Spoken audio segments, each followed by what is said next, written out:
بسم اللہ الرحمن الرحیم۔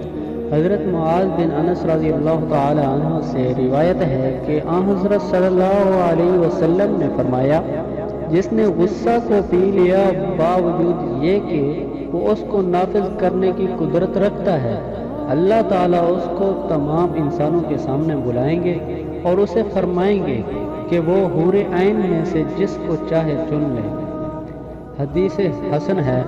دوسری حدیث یہ ہے کہ حضرت ابو ہریرہ رضی اللہ تعالیٰ عنہ سے روایت ہے کہ ایک شخص نے حضرت صلی اللہ علیہ وسلم کی خدمت میں عرض کیا کہ مجھے وصیت فرمائیں، تو آپ صلی اللہ علیہ وسلم نے فرمایا، غصہ مت کیا کرو۔ اس نے دوبارہ یہی گزارش کی تو آپ صلی اللہ علیہ وسلم نے پھر فرمایا، لا تغضب۔ تو پلیز اگر ہماری ویڈیو اچھی لگی تو ہمارے یوٹیوب چینل حدیث پاک کو سبسکرائب اور لائک شیئر ضرور کریں۔ شکریہ۔